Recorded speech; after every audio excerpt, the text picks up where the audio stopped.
वापस से करना पड़ेगा, 2 हो गए। Okay, in the next topic we are discussing about to the categories of food. Categories of food, it means you can say that the categories of diet also, it is the dividing into a 2 parts, balanced food and unbalanced food. इससे पहले बच्चों मैंने आप लोगों को बताया था कि फूड जो है वो एक प्रकार से सोर्स माना जाता है न्यूट्रिशन का, जिसकी वजह से हम लोग सर्वाइव करते हैं नेचर में, हम लोग फाइट कर सकते हैं, हम लोगों के प्रॉपर बॉडी का ग्रोथ होता है, प्रॉपर बॉडी का मेंटेनेंस होता है। This all are the things which are the depending on to the food. तो फूड 2 तरह से यहाँ पर कैटेगरीज हो गए। आप लोगों को पढ़ना पड़ेगा कि फूड बोल दो या चाहे आप लोग डाइट बोल दो, अलग अलग बुकों में अलग अलग लिखा होगा, it is not a matter, it not big deal. Unbalanced food it means, ये प्रीवियस क्लासेस में पढ़ रखा है, unbalanced food it means such kind of the diet or such kind of the food which contain the all the amount of the nutrient। अब उसमें सारे ही हो गए, कार्बोहाइड्रेट भी आ जाएगा, प्रोटीन भी आ जाएगा, फैट भी आ जाएगा, विटामिन भी आ जाएगा, मिनरल भी आ जाएगा, ये सब आ गए, है ना। और सारा का सारा जो है वो प्रॉपर और इक्वल अमाउंट में आ जाएगा, वो हमारी डाइट कौन सी कहलाएगी, that we are called balance diet और balance food. Balance food it is good for health. हमारे हेल्थ को अच्छा बनाने के लिए हम लोगों को बैलेंस डाइट प्रेफर करनी चाहिए। तो इससे एक रिलेशन बन जाता है, एक आप लोग मैथमेटिकली एक टर्म बना सकते हो कि एक रिलेशन बन जाएगा, गुड फूड या आप लोग बोल दो balance food, balanced food is directly proportional to good health. अगर अच्छी हेल्थ चाहिए तो कौन सा लेना पड़ेगा, अच्छी हेल्थ चाहिए तो बैलेंस फूड यूज में लेना पड़ेगा। Unbalance food we are also called malnutrition, we are also called malnutrition। Unbalanced food it means it is such kind of the condition that result from the eating a diet in which the one or the more nutrient are either not enough or too much for a long period of time। इसका मतलब ये हो गया, बहुत भारी language लिखी हुई है इंग्लिश में, मैं शॉर्ट में बताता हूँ आप लोगों को। देखो क्या हो गया इसका मतलब कि माल न्यूट्रिशन या अनबैलेंस का मतलब ये हो गया बैलेंस नहीं हो, या तो आपके एक न्यूट्रिएंट आप लोगों ने अपनी डाइट में हद से ज़्यादा यूज़ में ले लिया, टू मच इनफ, है ना, या तो सपोज करो आप लोगों ने राइस ही राइस यूज़ में लेते गए, चपाती यूज़ में लेते गए, तो अदर का नंबर ही नहीं लगा, दूसरे न्यूट्रिएंट का नंबर ही नहीं लगा, चांस ही नहीं लगा। तो आप लोगों को क्या करना पड़ेगा, या तो ये कंडीशन हो सकती है कि we are taking a too much nutrient, only one nutrient for a long period of time, या फिर ऐसा हो सकता है not are taking the proper nutrient in the over diet, यानी आप लोगों ने या तो एक न्यूट्रिएंट को या तो लॉन्ग टाइम से यूज में ही नहीं लिया, बिल्कुल देखा ही नहीं, या फिर हो सकता है कि एक न्यूट्रिएंट को आप लोग बहुत ज़्यादा यूज में ले रहे हो, तो इस कंडीशन में अनबैलेंस फूड कहलाता है और इसको माल न्यूट्रिशन भी कहते हैं। Now we are talk about to the causes of malnutrition. अब कॉजेज ऑफ माल न्यूट्रिशन क्या हो गए, देखो ध्यान से सुनना, 3 कॉजेज मैंने बताए, या तो देखो इसी से रिलेटेड हो जाएगा, over nutrition. Over nutrition means हद से ज़्यादा आप लोगों ने न्यूट्रिएंट यूज में ले लिए, there are the too much enough of the nutrient we are taking, we are called the overnutrition. Second is the undernutrition. Undernutrition it means you are not taking a food in the proper amount, not taking a nutrient in the proper amount, so it is the second cause of the undernutrition. Then third it is also called a deficiency.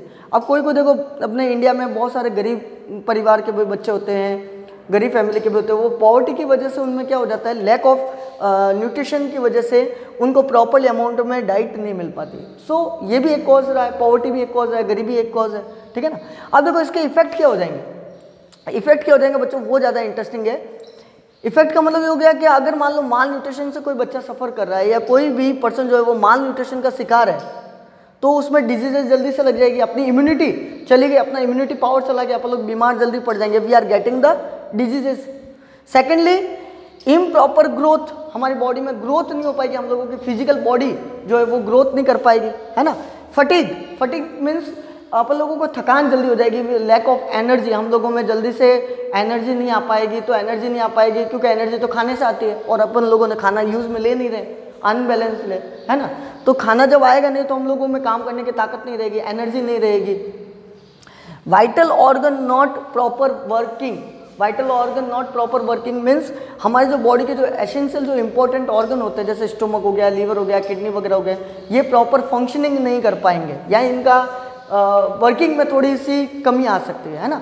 जल्दी से एक बार ये note out करो बच्चों, video को pause करना है, एक बार इसको नोट आउट करना है क्योंकि हम लोगों को आगे भी चलना है, नेक्स्ट वीडियो की तरफ चलेंगे नेक्स्ट सेगमेंट की तरफ चलेंगे, तो इसको जल्दी से करना। नेक्स्ट में हम लोग ले लेते हैं माल न्यूट्रिशन, जो मैंने आप लोगों को बताया, इस माल न्यूट्रिशन को भी कैटेगराइज किया हुआ है। It means in over RBSE syllabus, board of secondary syllabus, we are discussing about to the categories of malnutrition. There are 3 categories. मैं अभी से बता दूं, फिर मैं आप लोगों को रिटर्न नोट्स में करवाऊंगा। 3 कैटेगरी होती है बच्चों। एक तो या तो हमारे बॉडी में विटामिन डिसअपियर हो गए, है ना, या तो आप लोगों की बॉडी में से विटामिन की डेफिशिएंसी हो गई, तो विटामिन की डेफिशिएंसी की वजह से हो जाएगा विटामिन माल न्यूट्रिशन। अगर सपोज करो कि प्रोटीन खत्म हो गए, तो वो हो जाएगा प्रोटीन माल न्यूट्रिशन। अगर सपोज करो कि बॉडी में से मिनरल्स गायब हो गए या मिनरल्स अपन लोग ले ही नहीं रहे, तो मिनरल माल न्यूट्रिशन कहलाएगा। तो माल न्यूट्रिशन को भी क्या कर दिया, यहाँ पर कैटेगराइज कर दिया गया। एक बार जल्दी से ये नोट आउट करो, फिर आगे करवाते हैं जल्दी से।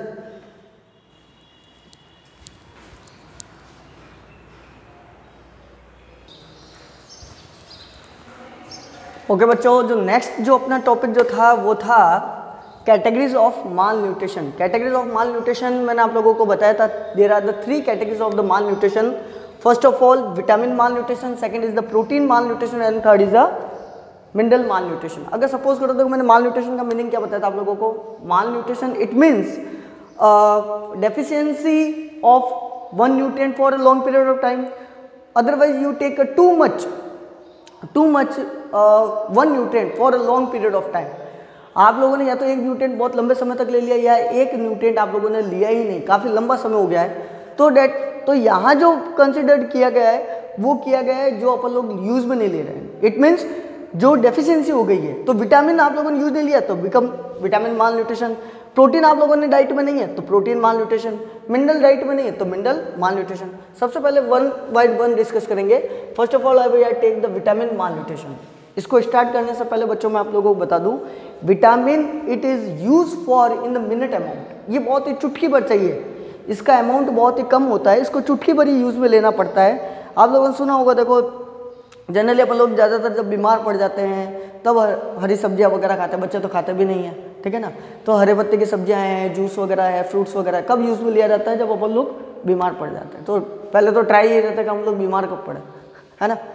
तो विटामिन माल न्यूट्रिशन उसमें यूज़ में देखो मैं बता देता हूँ कुछ। यहाँ पर आप लोगों को एक टेबल सर्कुलेट करनी पड़ेगी। टेबल फॉर्मुलेट करने के लिए विटामिन का नाम, उसका chemical name, name of diseases related to this vitamin and their द सिम्टम्स, इसकी एक टेबल बनानी पड़ेगी। तो देखो मैंने कुछ विटामिन के नाम लिखे हैं, इसके बाद में नेक्स्ट और विटामिन है उसको भी आज कंप्लीट करेंगे। Vitamin A, the chemical name, question यहाँ से अराइज होता है, chemical name of vitamin A is retinol. Retinol से लिया हुआ है। रेटिनॉल एक पिगमेंट को बोला जाता है, एक प्रकार का पिगमेंट है जो रेटिना के पास में होता है, तो उससे रिलेटेड है। इससे जो रिलेटेड जो डिजीज हो जाती है, when the deficiency of vitamin A in our body we are suffering from to the night blindness. जैसा कि नाम से पता चल रहा है, a person who are unable to the see at the night और अ डिम लाइट। हो सकता है या तो उसको रात में, रात का भी कोई जरूरी नहीं है, अगर उसके कम रोशनी है, उसको थोड़ा बहुत डिम लाइट पड़ रहा है, तब भी उसको वो देख नहीं सकता है, उसके चीज़ों को वो पढ़ नहीं सकता है, रीडिंग नहीं कर सकता है ना, वॉचिंग नहीं कर सकता है। क्यों? क्योंकि वो डिम लाइट में बैठा है। तो उसको प्रॉब्लम क्या है, उसकी बॉडी में विटामिन ए की डेफिशिएंसी हो गई है। और डिजीज कौन सी लग गई उसको? Night blindness. क्यों? मैंने अभी आप लोग को बताया, एक रेटिना के पास में एक पिगमेंट होता है, वो पिगमेंट सिंथेसिस ही नहीं होगा। अगर पिगमेंट सिंथेसिस ही नहीं होगा, उसको सिंथेसिस कौन कर रहा था? Vitamin A. और बॉडी में आप लोगों ने विटामिन ए यूज में लिया नहीं, तो सिंथेसिस नहीं होगा, तो ये प्रॉब्लम आ सकती है। नेक्स्ट है विटामिन B1। अब विटामिन बी जो है वो एक कॉम्प्लेक्स विटामिन है, इसके बहुत सारे फॉर्म्स आ चुके हैं। विटामिन B1 है, विटामिन B2 है, विटामिन B3 है, विटामिन B6 है, विटामिन B12 भी है। सारे को नहीं पढ़ना है ना। विटामिन B1 को बोला जाता है थियामिन। क्या बोला जाता है? थियामिन। ये इसका केमिकल नेम है बच्चों, ध्यान रखना। Thiamine. Disease which are the suffering from to the deficiency of vitamin B1, beri, ये कॉमन वाला है जो सबके बुकों में आता है। इसके बाद में थोड़ा एक स्पेसिफिक आएगा। बेरी का मतलब क्या हो गया? आप लोगों की जो हार्ट बीट है, जो जनरली जो पर्सन की जो हार्ट बीट होती है वो पर मिनट 72 टाइम्स होती है, लेकिन लो हार्ट बीट हो जाएगी। आप लोगों के हार्ट बीट का जो पल्सेशन रेट है वो कम हो जाएगा। वीकनेस आ जाएगी मसल्स में, नर्व्स में, मसल्स में क्रैम्प्स आना शुरू हो जाएगा, है ना। देखा होगा कई बार खिलाड़ी क्रैम्प्स आ जाता है, अपन भी बैठते हैं तो नस पे नस चढ़ जाती है, ऐठन आ जाता है। तो ये चीज़ें विटामिन B1 की कमी की वजह से हो जाता है। विटामिन B2 जिसको राइबोफ्लेविन, केमिकल नेम है राइबोफ्लेविन, और डिजीज का नाम है राइबोफ्लेविनोसिस। ओके, कई कई बुकों में ए राइबोफ्लेवोनोसिस भी लिखा होगा, तो don't become a confusion here, riboflavinosis and ariboflavinosis is the same name. अब इसमें होता क्या है, सिम्टम्स क्या हो गए बच्चों, देखो रप्चरिंग और राउंड माउथ लाइनिंग, अपने जो ये माउथ होता है इसके पास में जाइए, देखो ये जो राउंड माउथ है, यहाँ जो लाइनिंग होती है यहाँ से कटना शुरू हो जाता है ना, यहाँ से गम कटना शुरू हो जाता है, यहाँ से स्किन जो होगी या आपके जो लिप्स होंगे वो फटना शुरू हो जाएंगे। ज़्यादा ये प्रॉब्लम हो गई, हो सकता है आपकी मेमोरी भी लॉस हो जाए, आपकी बोले तो किसी का भी हो सकता है जिसमें ये विटामिन की कमी हो जाए। नेक्स्ट है विटामिन B3, ये सब विटामिन बी के ही पार्ट्स है, मैंने कहा ना vitamin B it is a complex vitamin.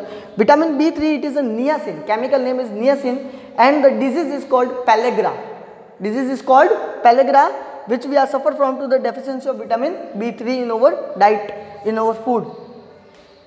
अब इसमें होगा क्या बच्चों, इसमें हो जाएगा आप लोगों को जो स्किल्स वगैरह है, जो टंग की है, जो स्किन की है, उसमें ड्राई स्किल्स आना शुरू हो जाएगा। आप लोगों की स्किन के ऊपर, टंग के ऊपर एक ड्राई स्किल्स आना शुरू, ड्राई स्किल्स का मतलब होता है सूखी सूखी परत हो जाएगी, तो वो ड्राई स्किल्स आना शुरू हो जाएगा, चमड़ी में थोड़ा सा खिंचाव आ जाएगा, है ना, फटना शुरू हो जाएगी, तो ये प्रॉब्लम इसमें आना शुरू हो जाती है।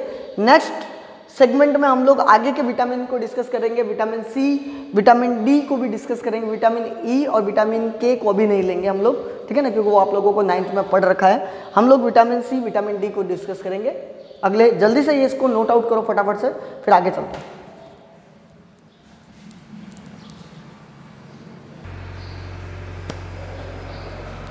Okay, we are discuss about to the after vitamin A and vitamin B complex vitamin, we discuss about to the vitamin C. Vitamin C जो है बेटा वो ध्यान रखना, आप लोगों को जितने भी खट्टी चीज़ें जो होती है, जिनमें भी खट्टे पदार्थ जो होते हैं, जैसे आप लोगों ने आंवला खा लिया या आप लोगों ने इमली खा ली, उन सब में विटामिन सी, लेमन वगैरह में विटामिन सी अवेलेबल होता है। Citric acid which we also called the available from the ascorbic acid, ये इसका केमिकल नेम है, एस्कॉर्बिक एसिड से ऑब्टेन्ड होता है। The disease which we are suffering from to the vitamin C it is called scurvy.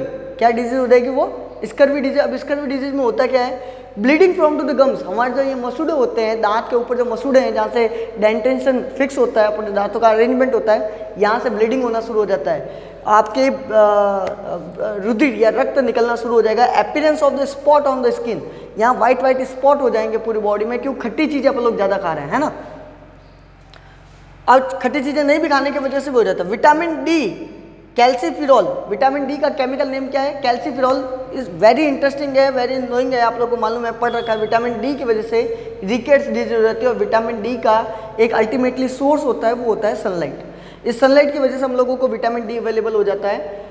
Vitamin D की deficiency की वजह से सिम्टम्स क्या हो जाएंगे वो भी देख लीजिए। बोन्स ऑफ द लेग्स, अपनी जो ये लेग्स होती है उसके जो बोन्स होते हैं वो वीक होना शुरू हो जाते हैं, या आप लोग कह सकते हैं कि ऐसे जो नी होगी अपनी वो इन्वर्ट हो जाएगी, ऐसे मुड़ जाएगा, एक इन्वर्ट नी हो जाएगी, तो ये बेंडिंग हो सकती है, इन्वर्ट हो सकता है, तो ये प्रॉब्लम हम लोगों को रिकेट्स में होने को देख सकते हैं। विटामिन ई और विटामिन के ये दोनों और भी हैं, लेकिन ये फिलहाल मैं आप लोगों को अभी करवाऊंगा नहीं, क्योंकि अभी फिलहाल आप लोगों को यही विटामिन ई की कमी की वजह से आप लोगों ने पढ़ रखा है कि विटामिन ई जो है वो स्टेरिलिटी लेकर आ जाता है, विटामिन के हेमरेज डिजीज लेकर आ जाता है, ठीक है ना, तो ये आप लोगों ने पढ़ रखा है, मालूम है आप लोगों को। नेक्स्ट जो कैटेगरीज होती है, category of the mall nutrition, second category है वो है मिनरल माल न्यूट्रिशन। प्रोटीन माल न्यूट्रिशन हम लोग नेक्स्ट वीडियो में करेंगे। मिनरल माल न्यूट्रिशन का मतलब क्या, कौन कौन से ऐसे मिनरल्स हैं जो हमारे लिए बहुत ज़्यादा इंपॉर्टेंट है। फर्स्ट ऑफ ऑल सोडियम और पोटेशियम, मैंने सिंबल लिखे, आप लोगों को मालूम होना चाहिए। सोडियम और potassium minerals are very important, बहुत ज़्यादा इंपॉर्टेंट रोल होता है सोडियम और पोटेशियम का। मसल्स कॉन्ट्रैक्शन, अगर मैं कहूँ मेरा ये हाथ है, ये हाथ अपने आप तो ऐसे मुड़ेगा नहीं, है ना, ये ऐसे लिफ्ट तो होगा नहीं, फिंगर ऐसे बेंड होगी नहीं, तो उसमें कुछ ना कुछ ऐसे मिनरल हैं जो इसमें हेल्प कर रहे हैं। तो मसल्स कॉन्ट्रैक्शन में या नर्व्स इंपल्स में, नर्व्स इंपल्स का मतलब होता है मेरे यहाँ से बॉडी के ऑर्गन से मैसेज ले जाके ब्रेन को देना, ब्रेन से स्पाइनल कोड को देना, रिसीवर होना और वहाँ से ऑर्गन तक पहुँचना, या ऑर्गन से कोई मैसेज वापस यहाँ तक जाना, ये सारा काम एक इम्पल्स से होता रहता है, वो नर्व्स इंपल्स कहलाता है। उसके लिए रेस्पॉन्सिबल कौन है, न्यूरॉन, नर्व सेल। अपनी बॉडी में नर्व सेल इसके लिए बहुत ज़्यादा काम आती है। तो जितना भी नर्व्स इंपल्स का कंडक्शन होता है वो सोडियम और पोटेशियम आयन के बेस पर ही होता है। साथ में अपनी बॉडी में जो आयनिक बैलेंस होता है, अपने आयन का बैलेंस बनाए रखता है, वो भी सोडियम और पोटेशियम मिनरल्स की वजह से होता है। नेक्स्ट जो इंपॉर्टेंट मिनरल्स हैं वो आता है कैल्शियम, एंड फॉस्फोरस। कैल्शियम और फॉस्फोरस पता ही होगा, बनाना वगैरह खाते हैं, मिल्क वगैरह पीते हैं तो कैल्शियम मिलता है, बोन्स स्ट्रांग होती है। तो ये बोन्स को और टीथ को ग्रोथ और उसके स्ट्रॉन्गनेस के लिए रेस्पॉन्सिबल मिनरल्स हैं। Such minerals which are the responsible for the teeth and the bones strongness, वो बोन्स और टीथ के स्ट्रॉन्गनेस के लिए सबसे ज़्यादा इंपॉर्टेंट होता है। इसीलिए मम्मी कहती है बच्चों दूध पी लो, दूध से बोन्स का क्या होता है, स्ट्रॉन्गनेस आ जाती है। छोटे बच्चों को कैल्शियम सैंडो नाम से मार्केट में मेडिकल शॉप में टैबलेट भी अवेलेबल है, वो भी दी जाती है। कैल्शियम की कैप्सूल भी आती है, काफ़ी बच्चों को प्रॉब्लम होती है। नेक्स्ट आ जाता है आयरन। आयरन Fe सिंबल है, फेरम इसका नाम होता है, लेटिन वर्ड है, लेकिन मैंने यहाँ पर आयरन बोलूँगा आप लोगों को। तो आयरन जो मिनरल है वो बॉडी में हीमोग्लोबिन बनाने में काम आता है। हीमोग्लोबिन का मतलब कि बच्चों देखो आप लोगों ने RBC देखी होगी अपनी बॉडी में, रेड ब्लड कार्पल्स होती है, उसका जो रेड कलर जो होता है वो इस पिगमेंट की वजह से होता है, हीमोग्लोबिन पिगमेंट की वजह से। और हीमोग्लोबिन को बनाता कौन है, वो आयरन मिनरल बनाता है। तो iron mineral is very essential. अब यूँ नहीं कच्चा आयरन पकड़ कर खा गए, ऐसा नहीं है। आप लोगों का आयरन वेजिटेबल्स में, फ्रूट्स में अवेलेबल होते हैं, वो आयरन आप लोगों को यूज़ में लेना है। आपकी बॉडी में हीमोग्लोबिन बनेगा, ब्लड का कलर अच्छा आएगा, ब्लड का रेड कलर होगा। साथ में ये ऑक्सीडेशन करवाता है टिश्यू का। जितने भी टिश्यू होते हैं, स्पंजी टिश्यू होते हैं, मस्कुलर टिश्यूज होते हैं, नर्वस टिश्यूज होते हैं, उनमें ऑक्सीडेशन करवाता है। ऑक्सीडेशन मतलब ऑक्सीजन को ऐड करवाता है ताकि वो रेगुलरली वर्किंग करते रहें, उनमें किसी तरह की कोई प्रॉब्लम नहीं आए। नेक्स्ट आ जाता है, अच्छा इसमें एक मजे की बात मैं आप लोगों को बता देता हूँ। जब भी बॉडी में आयरन की डेफिशिएंसी हो जाती है तो अपन को एक डिजीज हो जाती है जिसका नाम होता है बच्चों एनीमिया। क्या नाम होता है, एनीमिया। यानी आप लोग ये भी लिख सकते हो कि आयरन की डेफिशिएंसी की वजह से एक बॉडी में डिजीज रहती है which we are called anaemia. वो किसकी वजह से होती है, lack of iron, lack of iron mineral. ठीक है। नेक्स्ट है iodine. Iodine is the responsible for the formation of thyroxine hormone. अपनी जो ये नेक होती है, नेक के पास में एक एंडोक्राइन ग्लैंड सिक्रेट है, थायराइड ग्लैंड। ये थायराइड ग्लैंड जो है वो एक हार्मोन रिलीज करती है, केमिकली सब्सटेंस रिलीज करती है, वो होता है थायरॉक्सिन हार्मोन। तो थायरॉक्सिन हार्मोन के फॉर्मेशन के लिए आयोडीन बहुत ज़्यादा रेस्पॉन्सिबल है। सपोज करो कि आयोडीन यानी कि यहाँ से ये आयोडीन की कमी हो गई तो थायरॉक्सिन हार्मोन सिक्रेट नहीं हो पाएगा, तो अपन को एक प्रॉब्लम हो जाएगी, एक डिजीज हो जाएगी जिसमें गला जो होगा, ये जो नेक रीजन जो है वो स्वेलिंग कर जाता है, वो डिजीज कहलाती है गोइटर। जैसे हम लोगों ने आयरन के केस में पढ़ा था कि लैक ऑफ आयरन में एनीमिया हो जाता है, लैक ऑफ आयोडीन में गोइटर डिजीज हो जाती है। अब बच्चों अपना जो जा रहा है वो है प्रोटीन माल न्यूट्रिशन। वो हम लोग मेरा एक इस वीक के अंदर एक लेक्चर और आएगा, उस लेक्चर के अंदर हम लोग प्रोटीन माल न्यूट्रिशन को डिस्कस करेंगे। आई होप ये वीडियो आप लोगों को अच्छा लगा होगा और इस वीडियो से आप लोगों को सारी चीज़, सारे डाउट्स भी क्लियर हो गए होंगे। मेरी निवेदन है, मेरा आपसे रिक्वेस्ट है, जल्दी से जल्दी इसको अपनी फेयर कॉपी में नोट आउट करना बच्चों, और इसको 2 से 3 बार वीडियो को देखना ताकि आप लोगों को इजीली अंडरस्टैंडिंग हो सके। क्यों, RBSC बोर्ड ने इसके लिए 4 मार्किंग की हुई है, तो 4 मार्किंग कहीं से भी आ सकती है, तो उसके लिए be prepare. All the best. Okay, thank you.